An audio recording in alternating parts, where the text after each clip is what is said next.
এদিকে শেখ মুজিবুর রহমানের ৩২ নম্বরের বাড়ি ভাঙচুরের ঘটনায় মিশ্র প্রতিক্রিয়া জানিয়েছেন বিভিন্ন দলের রাজনীতিকরা। কারো মতে আওয়ামী লীগ ও শেখ হাসিনার উস্কানিমূলক কর্মকাণ্ডই এজন্য দায়ী। কেউ বলছেন ভাঙচুরের ঘটনার দায় এড়াতে পারে না সরকার। আগে সরকারের সময়ের ঘটনার পুনরাবৃত্তি ঘটেছে বলেও মনে করেন কেউ কেউ। ভারতে অবস্থান করে শেখ হাসিনার বক্তব্য দেওয়াকে কেন্দ্র করে বুধবার বুলডোজার কর্মসূচি ঘোষণা করে ছাত্র জনতা। এরপর ভেঙে ফেলা হয় ধানমন্ডি ৩২ নম্বরের শেখ মুজিবুর রহমানের বাড়িটি। গুড়িয়ে দেওয়া হয় বাড়ির পুরো অংশ। আগুন দেওয়া হয় শেখ হাসিনার বাড়ির সুধাস সদনেও। এরই ধারাবাহিকতায় দেশের বিভিন্ন স্থানে আওয়ামী লীগের নেতাকর্মীদের বাড়ি, শেখ মুজিবুরের মোরাল ও দলীয় কার্যালয়ে ভাঙচুর ও আগুন দেওয়া হয়। ছাত্র জনতার দাবি, ফ্যাসিবাদের কোনো চিহ্ন থাকবে না বাংলাদেশে। ভাঙচুরের ঘটনায় ব্যাপক আলোচনা সমালোচনা সৃষ্টি হয়। আন্তর্জাতিক গণমাধ্যমে উঠে আসে বিষয়টি। বিবৃতি দেওয়া হয় সরকারের পক্ষ থেকেও। বিষয়টি নিয়ে বিএনপির নেতা গয়েশ্বর চন্দ্র রায় বলেন, ভারতে বসে দেশে বিশৃঙ্খলা সৃষ্টির ষড়যন্ত্র করছে শেখ হাসিনা। আর বিগত সময়ে বুলডোজারের ঘটনার বিচার হলে এমন পরিস্থিতি তৈরি হতো না বলে মনে করেন জামায়াতের নেতা। 2 দিন আগে ভারতে বসে শেখ হাসিনা কিছু উস্কানিমূলক কথা বলছে। সে উস্কানিমূলক কথার কারণেই কিছু উত্তেজিত লোক এই 2 দিনে যে ঘটনাগুলো ঘটছে সেটি বোধহয় মূল কারণ। সরকার যখন জন আকাঙ্ক্ষা পূরণে ব্যর্থ হয় তখন কিন্তু জনগণ খুব দয়া আইন নিজের হাতে তুলে নেয়। সেটা একটা সুষ্ঠু রাষ্ট্রের জন্য লজ্জাস্কর।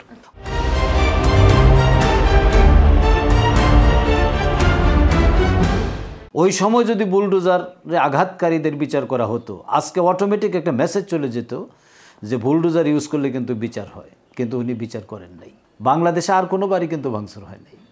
ওই বাড়িটি হামলা হয়েছে কারণ শেখ হাসিনার প্রতিনিধিত্বকারী বাড়ি এটা। রাজনৈতিক দলগুলো বলছে ভাঙচুরের ঘটনায় দায় এড়াতে পারে না সরকার।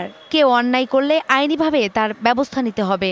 মানুষের মনে বরঞ্চ এই প্রশ্ন উদ্রেক হয়েছে, যেটা খুবই ক্ষতিকর প্রশ্ন, এবং সেই প্রশ্ন যদি মানুষ তার ভিত্তিমূলে রাখে তাহলে এটা সরকারের জন্য এবং আমাদের জন্য অশনি সংকেত।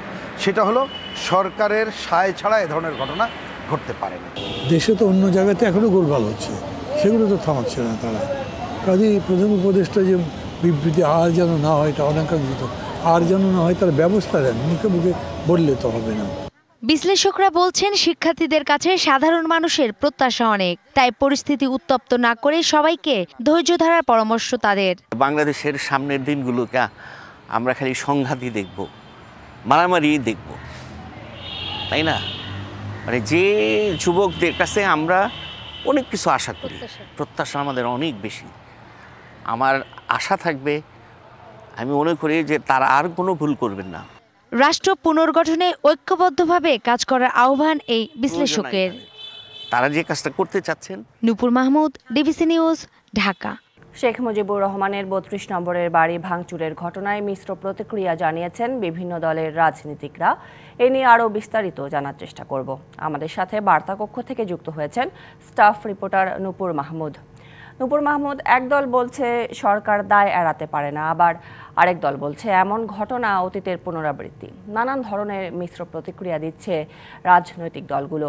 সব মিলিয়ে রাজনৈতিক অঙ্গনে আসলে কি প্রভাব পড়ল? দেখুন, আপনি জানেন যে ধানমন্ডি ৩২ নম্বর বাসাটিতে পরশুদিন অর্থাৎ বুধবার রাতে আগুন ধরিয়ে দেয়, আবার ভাঙচুরের ঘটনা ঘটে। তারা ছাত্র জনতাই কিন্তু এটা করেন। তারপরে কিন্তু কাল আজকে 2 দিনই কিন্তু আমরা ওখানে গিয়েছি, মাঠে দেখেছি যে উৎসুক জনতার কিন্তু ভিড় করছে, সেগুলো দেখছে।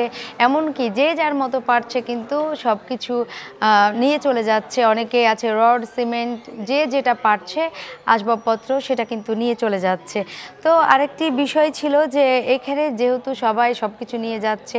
আজকে পর্যন্ত উৎসুক জনতা ভিড় দেখেছি, আমরা লক্ষ্য করেছি।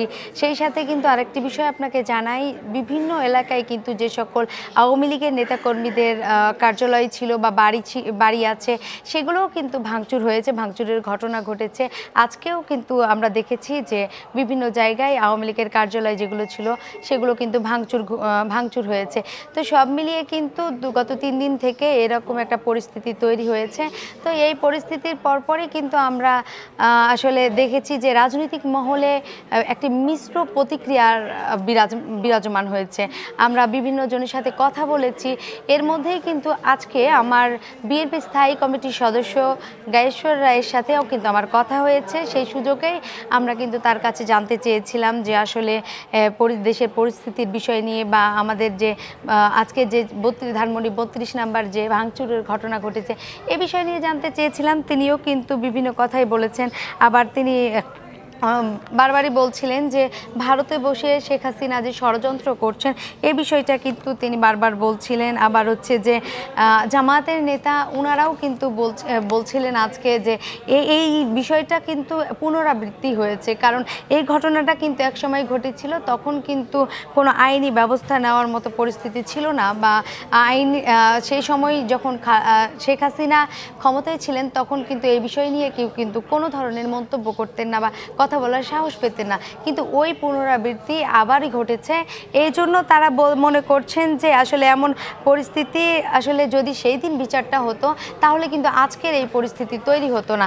তারপরে আমরা কিন্তু আরেকটি প্রশ্ন করতে চাই, দেশের 35টিরও বেশি জেলায় হামলা, ভাঙচুর, অগ্নিসংযোগের ঘটনায় রাষ্ট্র ও সরকারের ভবিষ্যৎ প্রশ্নবিদ্ধ হলো কিনা? আসলে যে সকল বাম জোটগুলো আছে তারাও কিন্তু বলছেন যে এই যে ভাঙচুরের যে ঘটনা এটি আসলে সরকার দায় এড়াতে পারে না। বারবারই কিন্তু তারা বলছেন যে সরকারের এতে দায়বদ্ধতা আছে, সরকার যদি এটা খুব দ্রুত সমাধান একটা পথ বের করতেন তাহলে কিন্তু এটার এত বড় হতো না। কিন্তু আমরা দেখেছি যে প্রধান উপদেষ্টা আজকে কিন্তু একটা বিবৃতি আজকেও দিয়েছেন। সে কিন্তু বারবারই এর আগেও কিন্তু বিবৃতি দিয়েছিলেন, সেখানেও কিন্তু আমরা তার লিখিত বিবৃতিটি আমরা দেখেছি। তারপরে আরেকটি বিষয় আছে যে রাজনৈতিক বিশ্লেষক যারা আছেন তারাও কিন্তু এই মিশ্র প্রতিক্রিয়া বারবারই জানান দিচ্ছেন বা বারবারই বলছেন। কারণ হচ্ছে তারা বলছেন যে ছাত্র জনতার আসলে যে শিক্ষার্থীদের কাছে মানুষের যে প্রত্যাশা আছে সেটি আসলে তাদের প্রতিফলিত হোক বা প্রত্যাশা অনুযায়ী যেন তারা কাজ করে। আসলে এ সকল পরিস্থিতিকে আরও উত্তপ্ত না হয়ে যাক এরকম বিষয় থেকে কিন্তু এড়িয়ে আসার পরামর্শ দিচ্ছেন বা ধৈর্য ধরতে বলছেন। এই সকল বিষয় নিয়ে কিন্তু রাজনৈতিক বিশ্লেষকরা বলছেন। আর আগে তো বললাম যে বাম জোট যারা আছেন তারাও কিন্তু বলছেন যে সরকার কোনোভাবে এই সকল বিষয় এড়িয়ে যেতে পারেন না। এদিকে হচ্ছে যে রাষ্ট্র পুনর্গঠনের যে দায়িত্ব পেয়েছেন ছাত্ররা বা শিক্ষার্থীরা, তারা যেন এইটাতে ঐক্যবদ্ধভাবে কাজ করেন, এইটাই কিন্তু আসলে সকলের প্রত্যাশা। এই মিশ্র প্রতিক্রিয়ার মধ্যেও কিন্তু এই ধরনের মন্তব্যই করছেন সবাই। তো আজকে যে সারা দিন আমি আসলে বুধবার থেকে ঘুরে তারপরে দেখে 32 নাম্বার ধানমন্ডি 32 নাম্বার যে উত্তপ্ত আগুন, তারপরে হচ্ছে যেগুলো ভেঙে ফেলা হয়েছে সব কিছু দেখে আজকে যে আমি বিভিন্ন রাজনৈতিক দলের নেতাদের কাছে গেলাম, অনেক সাধারণ মানুষের কাছেও কিন্তু আমি গিয়েছিলাম, সেখান থেকে আসলে সেটাই মনে হচ্ছে যে আসলে এই সকল পরিস্থিতি স্বাভাবিক রাখতে ছাত্র জনতাকে আরও স্বাভাবিকভাবে থাকতে বলছেন, অনেকে পরামর্শ দিচ্ছে তারা যেন হচ্ছে এই সময়টা দেশের ভাবমূর্তি ক্ষুণ্ণ না হোক, এটাই আমাদের সকলের প্রত্যাশা। নূপুর মাহমুদ, ধন্যবাদ আপনাকে।